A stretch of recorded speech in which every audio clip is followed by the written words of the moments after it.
Chapter 16. The Chamber of Secrets. All those times we were in that bathroom and she was just 3 toilets away, said Ron bitterly at breakfast next day, and we could have asked her. And now it had been hard enough trying to look for spiders escaping their teachers long enough to sneak into a girl's bathroom. The girls' bathroom, moreover, right next to the scene of the first attack, was going to be almost impossible. But something happened in their first lesson, transfiguration, that drove the Chamber of Secrets out of their minds for the first time in weeks. 10 minutes into the class, Professor McGonagall told them that their exams would start on the 1st of June, 1 week from today. Exams? Howled Seamus Finnegan. We are still getting exams? There was a loud bang behind Harry as Neville Longbottom's van slipped, vanishing one of the legs on his desk. Professor McGonagall restored it with a wave of her own wand and turned, frowning, to Seamus. The whole point of keeping the school open at this time is for you to receive your education, she said sternly. The exams will therefore take place as usual, and I trust you all are studying hard. Studying hard? It had never occurred to Harry that there would be exams with the castle in this state. There was a great deal of mutinous muttering around the room, which made Professor McGonagall scowl even more darkly. Professor Dumbledore's instructions were to keep the school running as normally as possible, she said, and that, I need hardly point out, means finding out how much you have learned this year. Harry looked down at the pair of white rabbits he was supposed to be turning into slippers. What had he learned so far this year? He couldn't seem to think of anything that would be useful in an exam. Ron looked as though he had just been told he had to go and live in the Forbidden Forest. Can you imagine me taking exams with this? He asked Harry, holding up his fan, which had just started whistling loudly. 3 days before their first exam, Professor McGonagall made another announcement at breakfast. I have good news, she said, and the great hall, instead of falling silent, erupted. Dumbledore is coming back. Several people yelled joyfully. You have cowed the hair of Slytherin, squealed the girl at the Ravenclaw table. Quidditch matches are back on, roared Wood excitedly. When the hubbub had subsided, Professor McGonagall said, Professor Sprout has informed me that the mandrakes are ready for cutting at last. Tonight we will be able to revive those people who have been petrified. I need hardly remind you all that one of them may well be able to tell us who or what attacked them. I am hopeful that this dreadful year will end with our catching the culprit. There was an explosion of cheering. Harry looked over at the Slytherin table and wasn't at all surprised to see that Draco Malfoy hadn't joined in. Ron, however, was looking happier than he had looked in days. It won't matter that we never asked Martell then, he said to Harry.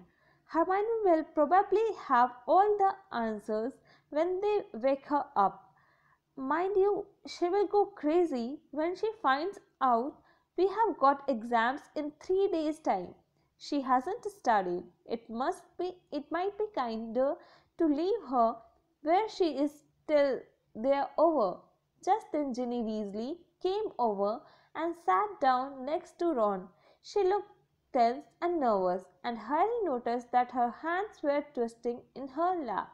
What's up? Said Ron, helping himself to more porridge. Ginny didn't say anything, but glanced up and down the Gryffindor table with a scared look on her face that reminded Harry of someone, though he couldn't think who. "Spit it out," said Ron, watching her. Harry suddenly realized that Jenny looked like she was rocking backward and forward slightly in her chair, exactly like Dobby did when he was teetering on the edge of revealing forbidden information.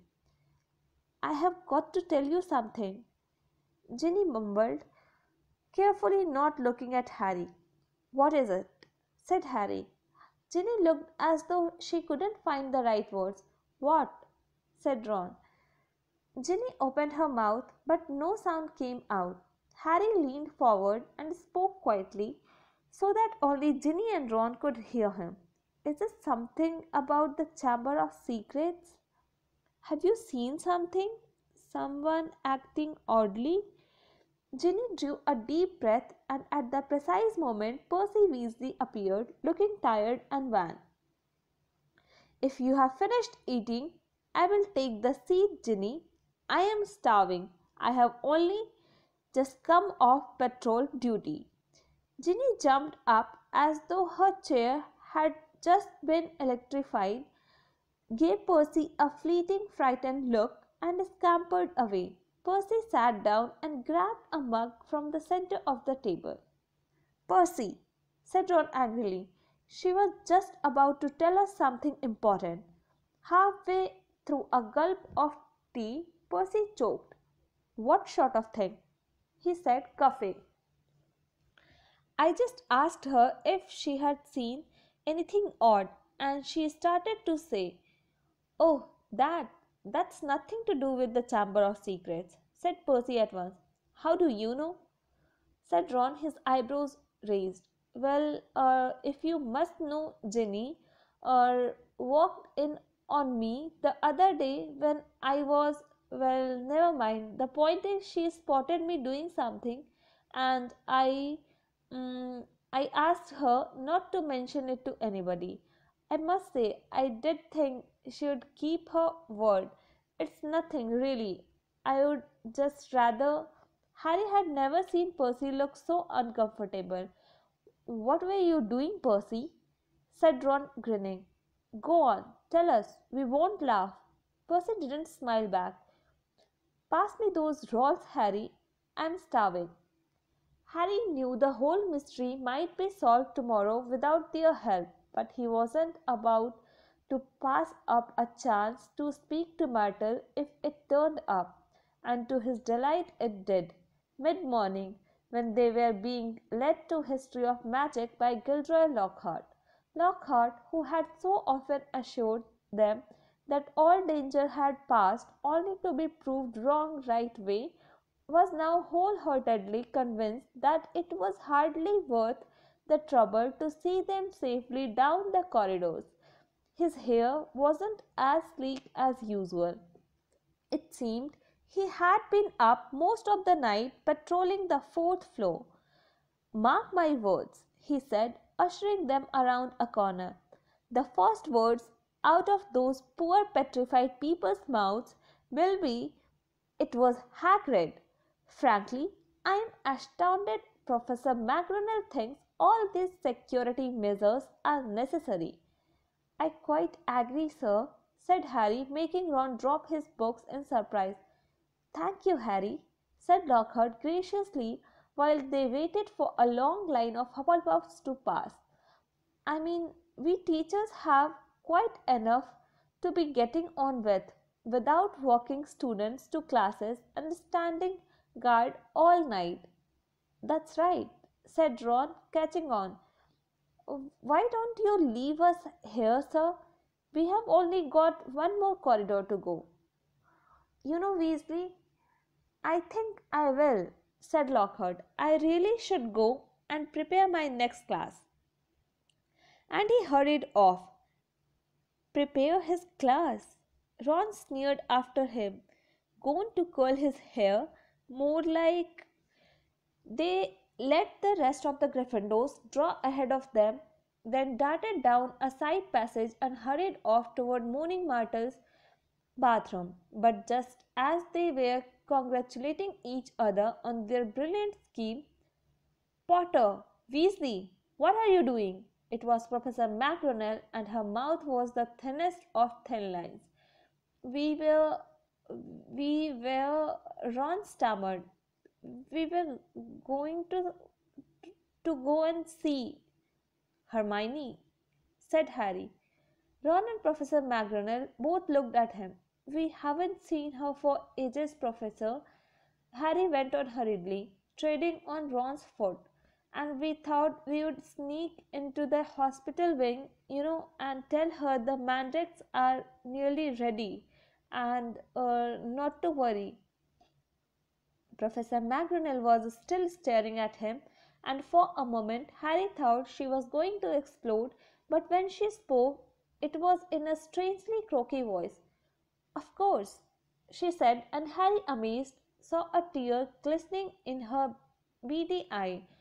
Of course, I realize this has all been hardest on the friends of those who have been. I quite understand.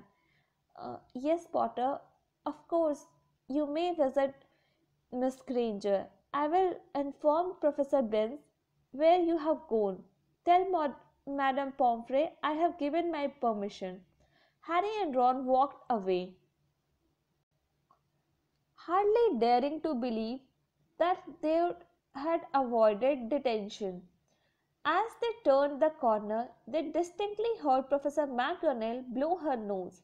That, said Ron fervently, was the best story you have ever come up with.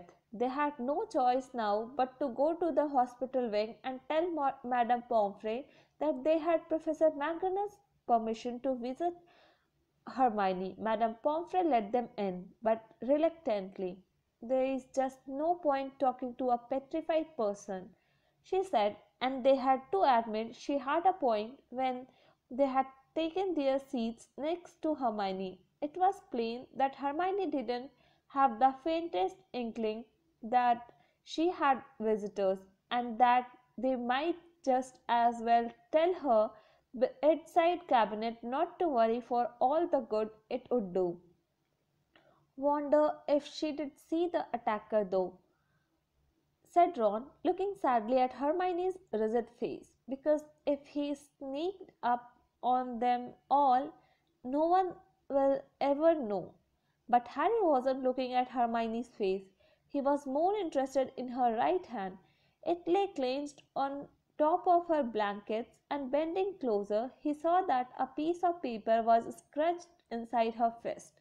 Making sure that Madame Pomfrey was nowhere near, he pointed this out to Ron. "Try and get it out," Ron whispered, shifting his chair so that he blocked Harry from Madame Pomfrey's views. It was no easy task. Hermione's hand was clamped so tightly around the paper that Harry was sure he was going to tear it. While Ron kept watch, he tugged and twisted, and at last, after several tense minutes, the paper came free. It was a page torn from a very old library book. Harry smoothed it out eagerly, and Ron leaned close to read it too. "Of the many fearsome beasts and monsters that roam our land, there is none more curious or more deadly than the basilisk, known also as the king of serpents. This snake, which may reach gigantic size and live many hundreds of years, is born from a chicken's egg, hatched beneath a toad. Its methods of killing are most wondrous. From aside from its deadly venomous fangs, the basilisk has a murderous stare, and all who are fixed with the beam of its eye shall suffer instant death. Spiders flee before the basilisk, for it is their mortal enemy, and the basilisk flees only from the crowing of the rooster, which is fatal to it." And beneath this a single word had been written in a hand Harry recognized as Hermione's pipes. It was as though somebody had just flicked a light on in his brain. Ron, he breathed. This is it. This is the answer. The monster in the chambers is a basilisk, a giant serpent. That's why I have been hearing that voice all over the place, and nobody else has heard it. It's because I understand parcel tongue. Harry looked up at the beds around him.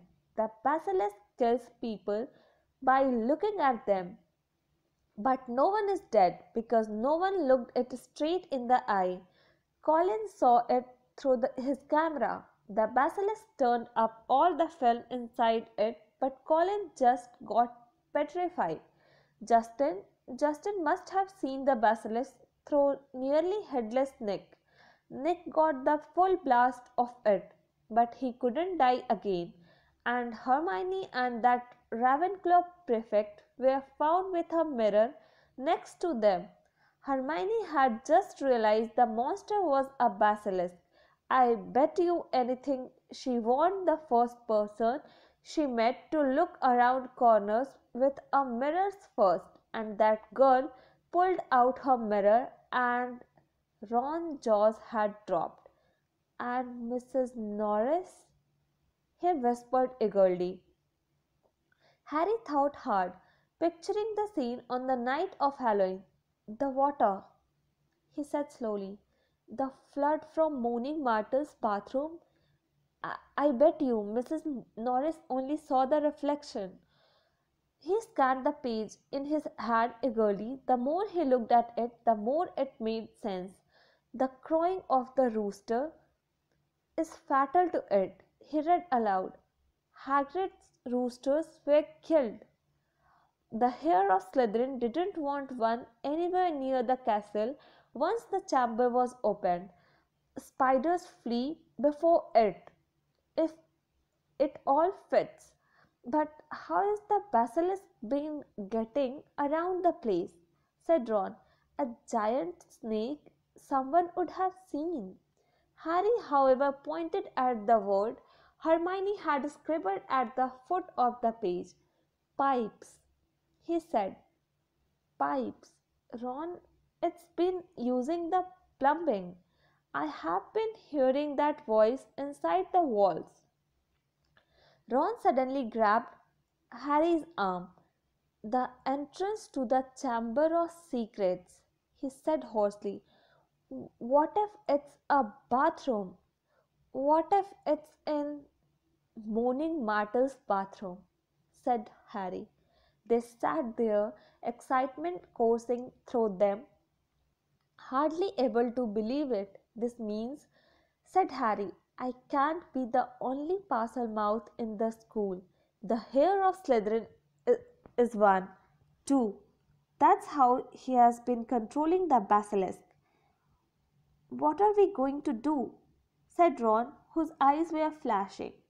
Should we go straight to McGonagall? Let's go to the staff room, said Harry, jumping up. She will be there in 10 minutes. It's nearly break. They ran downstairs, not wanting to be discovered hanging around in another corridor. They went straight into the deserted staff room. It was a large panelled room full of dark wooden chairs. Harry and Ron paced around it, too excited to sit down. But the bell to signal break never came. Instead, echoing through the corridors came Professor McGonagall's voice, magically magnified.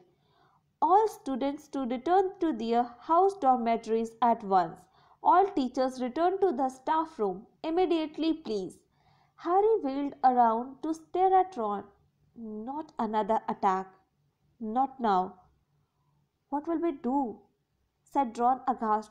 Go back to the dormitory? No, said Harry, glancing around. There was an ugly sort of wardrobe to his left, full of the teachers' clothes. In here, let's hear what it's all about. Then we can tell them what we have found out.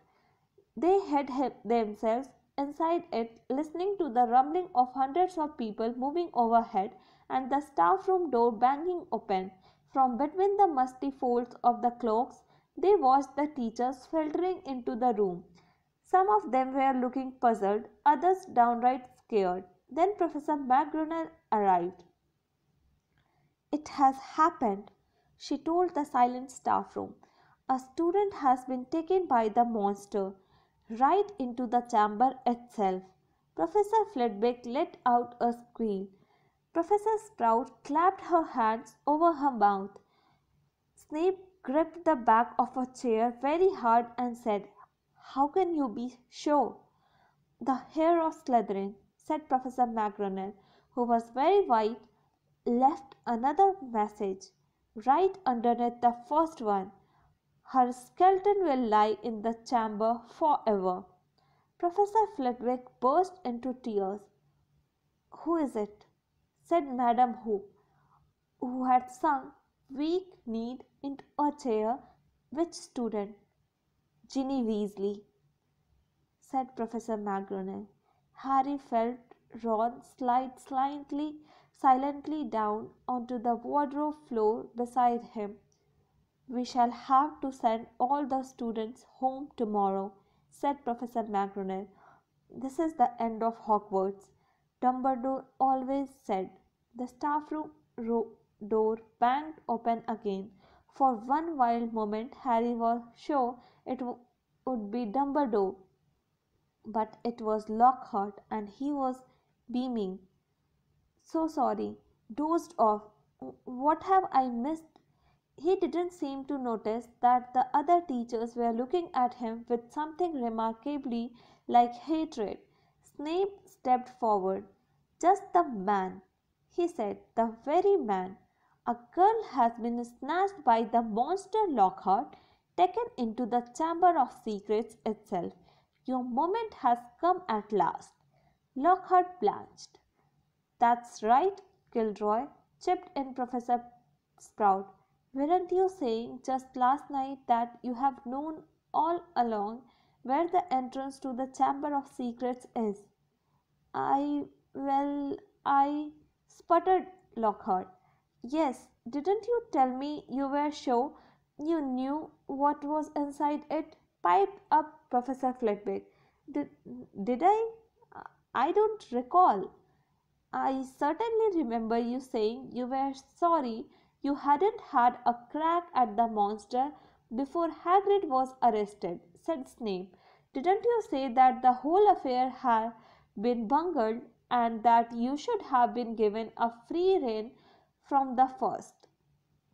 Lockhart stared around at his stony-faced colleagues. I really never. You may have misunderstood." "We will leave it to you then, Gilderoy," said Professor McGonagall. "Tonight will be an excellent time to do it. We will make sure everyone is out of your way. You will be able to tackle the monster all by yourself. A free rein at last."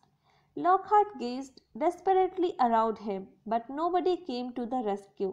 He didn't look remotely handsome any more. His lips was trembling, and in the absence of his usually toothy grin, he looked weak-chinned and feeble. "Very well," he said. I will be in my office getting ready," and he left the room. "Right," said Professor McGonagall, whose nostrils were flared. "That's got him out from under our feet. The heads of houses should go and inform their students what has happened. Tell them the Hogwarts Express will take them home first thing tomorrow. Will the rest of you please make sure no students have been left outside their dormitories?" The teachers rose and left one by one. It was probably the worst day of Harry's entire life. He, Ron, Fred and George sat together in a corner of the Gryffindor common room, unable to say anything to each other. Percy wasn't there. He had gone to send an owl to Mr. and Mrs. Weasley, then shut himself up in his dormitory. No afternoon ever lasted as long as that one, nor had Gryffindor Tower ever been so crowded yet so quiet. Near sunset, Fred and George went up to bed, unable to sit there any longer. "She knew something, Harry," said Ron, speaking for the first time since they had entered the wardrobe in the staff room. "That's why she was taken. It wasn't some stupid thing about Percy at all. She had found out something about the Chamber of Secrets. That must be why she was." Ron rubbed his eyes frantically. "I mean, she was a pure blood. There can't be any other reason." Harry could see the sun sinking blood red below the skyline. This was the worst he had ever felt. If only there was something they could do. Anything. "Harry," said Ron, "do you think there is any chance at all she is not, you know?" Harry didn't know what to say. He couldn't see how Ginny could still be alive. "Do you know what?" said Ron. "I think we should go and see Lockhart. Tell him what we know. He is going to try and get into the chamber. We can tell him where we think it is, and tell him it's a basilisk in there." Because Harry couldn't think of anything else to do, and because he wanted to be doing something, he agreed. The Gryffindors around them were so miserable and felt so sorry for the Weasleys that nobody tried to stop them as they got up, crossed the room, and left through the portrait hole. Darkness was falling as they walked down to Lockhart's office. There seemed to be a lot of activity going on inside it. They could hear scraping, thumps, and hurried footsteps. Harry knocked, and there was a sudden silence from inside. Then the door opened the tiniest crack, and they saw one of Lockhart's eyes peering through it. "Oh, Mr. Potter, Mr. Weasley," he said, opening the door a bit wider. "I am rather busy at the moment. If you would be quick, Professor." "We have got some information for you," said Harry. "We think it will help you." Well, it's not terribly." The side of Lockhart's face that they could see looked very uncomfortable. "I mean, well, all right." He opened the door and they entered. His office had been almost completely stripped. Two large trunks stood open on the floor. Robes, jade green, lilac, midnight blue, had been hastily folded into one of them. Books were jumbled untidily into the other. The photographs that had covered the walls were now crammed into boxes on the desk. "Are you going somewhere?" said Harry. Well, yes," said Lockhart, ripping a life-size poster of himself from the back of the door as he spoke and starting to roll it up. "Urgent call. Unavoidable. Got to go." "What about my sister?" said Ron jerkily. "Well, as to that, most unfortunate," said Lockhart, avoiding their eyes as he wrenched open a drawer and started emptying the contents into a bag. "No one regrets more than I." "You are the defense against the dark arts teacher," said Harry. "You can't go now, not with all the dark stuff going on here." "Well, I must say, when I took the job," Lockhart muttered, now piling socks on top of his robes, "nothing in the job description. Didn't expect." "You mean you're running away?" said Harry disbelievingly. "After all that stuff you did in your books." "Books can be misleading," said Lockhart delicately. "You wrote them," Harry shouted. "My dear boy," said Lockhart, straightening up and frowning at Harry, "do use your common sense. My books wouldn't have sold half as well if people didn't think I had done all those things. No one wants to read about some ugly old American Armenian warlock, even if he did save a village from werewolves. He would look dreadful on the front cover. No dress sense at all. And the witch who banished the Bandan Banshee had a hair lip. I mean, come on." "So you have just been taking credit for what a lot of other people have done," said Harry incredulously. Harry, Harry, said Lockhart, shaking his head impatiently. It's not nearly as simple as that. There was work involved. I had to track these people down, ask them exactly how they managed to do what they did. Then I had to put a memory charm on them so they wouldn't remember doing it. If there is one thing I pride myself on, it's my memory charms. No, it's been a lot of work, Harry. It's not all signings and publicity photos, you know. You want fame, you have to be prepared for a long, hard slog. He banged the lids of his trunks shut and locked them. Let's see, he said. I think that's everything. Yes, only one thing left. He pulled out his wand and turned to them. Awfully sorry, boys, but I will have to put a memory charm on you now. Can't have you blabbing my secrets all over the place. I would never sell another book. Harry reached his van just in time. Lockhart had barely raised his when Harry bellowed, Expelliarmus! Lockhart was blasted backward, falling over his trunk. His wand flew high into the air. Ron caught it and flung it out of the open window. Shouldn't have let Professor Snape teach us that one, said Harry furiously, kicking Lockhart's trunk aside. Lockhart was looking up at him, feeble once more. Harry was still pointing his wand at him. What do you want me to do? Said Lockhart weakly.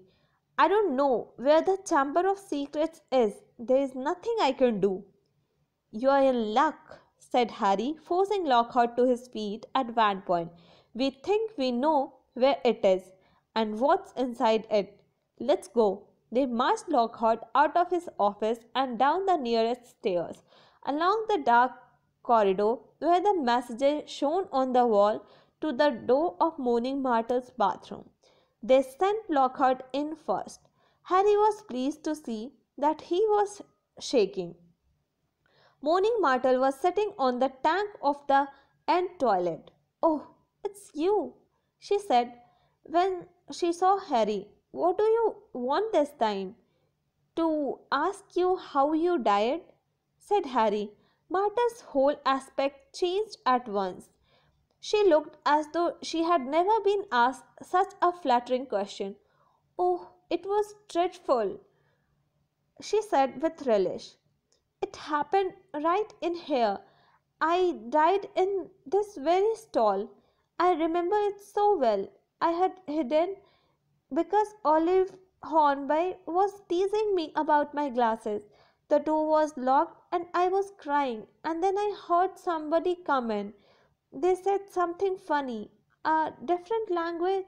I think it must have been. Anyway, what really got me was that it was a boy speaking. So I unlocked the door to tell him to go and use his own toilet.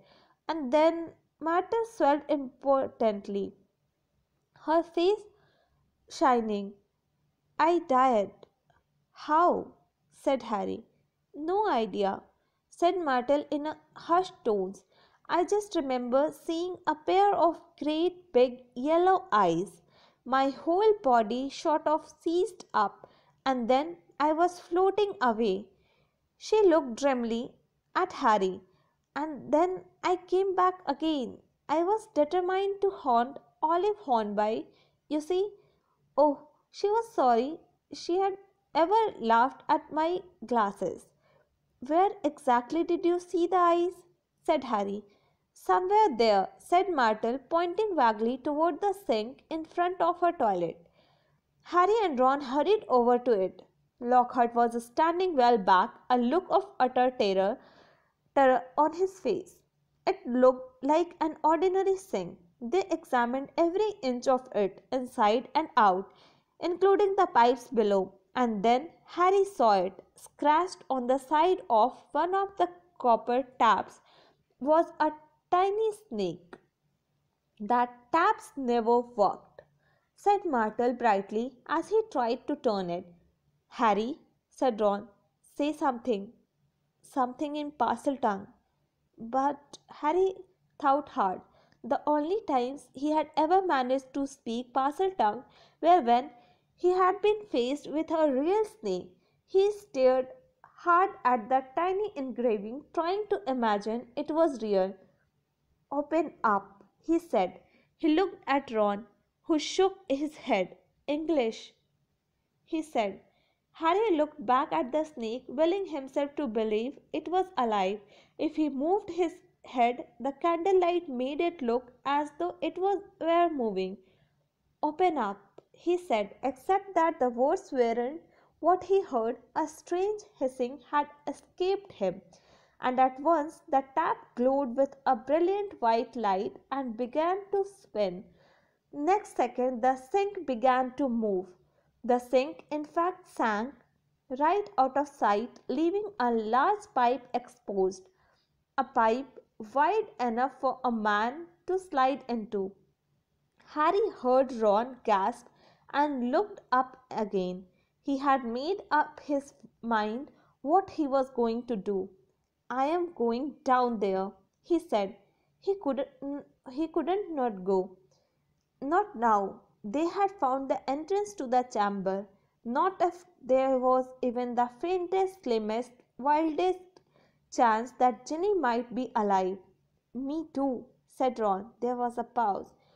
"Well, you hardly seem to need me," said Lockhart with a shadow of his old smile. "I will just—" He put his hand on the door knob, but Ron and Harry both pointed their wands at him. "You can go first." Ron snarled. White-faced and wandless, Lockhart approached the opening. "Boys," he said, his voice feeble. "Boys, what good will it do?" Harry jabbed him in the back with his wand. Lockhart slid his legs into the pipe. "I really don't think—" he started to say, but Ron gave him a push and he slid out of sight. Harry followed quickly. He lowered himself slowly into the pipe, then let go. It was like rushing down an endless, slimy, dark slide. He could see more pipes branching off in all directions, but none as large as theirs, which twisted and turned, sloping steeply downward, and he knew that he was falling deeper below the school than even the Dungans. Behind him he could hear Ron thudding slightly at the curves, and then, just as he had begun to worry about what would happen when he hit the ground, the pipe levelled out and he shot out of the end with a wet thud, landing on the damp floor of a dark stone tunnel large enough to stand in. Lockhart was getting to his feet a little ways away, covered in slime and white as a ghost. Harry stood aside as Ron came whizzing out of the pipe too. "We must be miles under the school," said Harry, his voice echoing in the black tunnel. "Under the lake, probably," said Ron, squinting around at the dark, slimy walls. All three of them turned to stare into the darkness ahead. "Loomis!" Harry muttered to his wand and lit again. "Come on," he said to Ron and Lockhart, and off they went, their footsteps slapping loudly on the wet floor. The tunnel was so dark that they could only see a little distance ahead. Their shadows on the wet walls looked monstrous in the van light.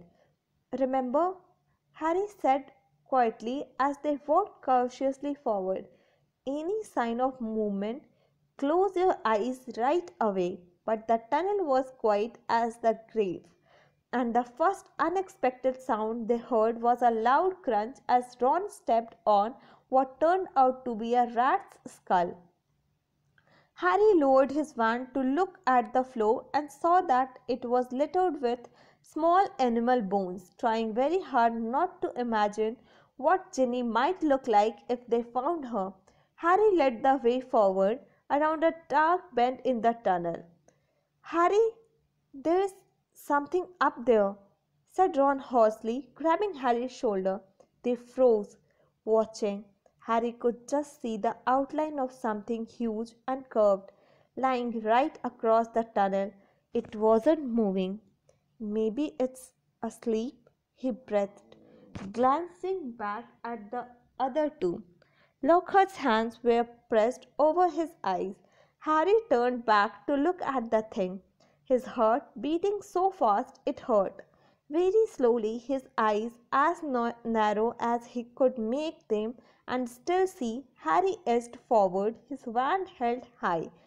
The light slid over a gigantic snake skin of a vivid poisonous green lying curled and empty across the tunnel floor. The creature that had shed it must have been 20 feet long at least. Blimey, said Ron weakly. There was a sudden movement behind them. Gilroy Lockhart's knees had given away. Get up, said Ron sharply, pointing his wand at Lockhart. Lockhart got to his feet, then he dived at Ron, knocking him to the ground. Harry jumped forward, but too late. Lockhart was straightening up, panting. Ron's wand in his hand and a gleaming smile back on his face.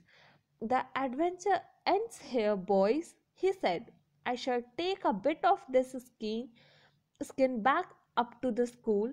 Tell them I was too late to save the girl and that you two tragically lost your minds at the sight of her mangled body.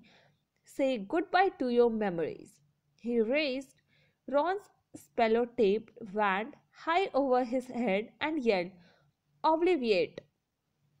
The wand exploded with the force of a small bomb. Harry flung his arms over his head and ran, slipping over the coils of snake skin out of the way of great chunks of tunnel ceiling that were thundering to the floor. Next moment he was standing alone, gazing at a solid wall of broken rock. Ron, he shouted. Are you okay, Ron? I am here, came Ron's muffled voice from behind the rock wall. I'm okay. It's not. Though he got blasted by the wall. There was a dull thud and a loud ow. It sounded as though Ron had just kicked Lockhart in the shins. What now? Ron's voice said, sounding desperate. We can't get through. It will take ages. Harry looked up at the tunnel ceiling. Huge cracks had appeared in it. He had never tried to break apart anything as large as these rocks by magic, and now didn't seem a good moment to try. What if the whole tunnel caved in? There was another thud and another ow from behind the rocks. They were wasting time. Ginny had already been in the Chamber of Secrets for hours. Harry knew there was only one thing to do. Wait there, he called to Ron. Wait with Lockhart. I will go on. If I am not back in an hour, there was a very pregnant pause. I will try and shift some of this rock, said Ron, who seemed to be trying to keep his voice steady. So you can get back through. And Harry, see you in a bit, said Harry, trying to inject some confidence into his shaking voice. And he set off alone past the giant snake skin. Soon the distant noise of Ron straining to shift the rocks was gone. The tunnel turned and turned again. Every nerve in Harry's body was tingling unpleasantly.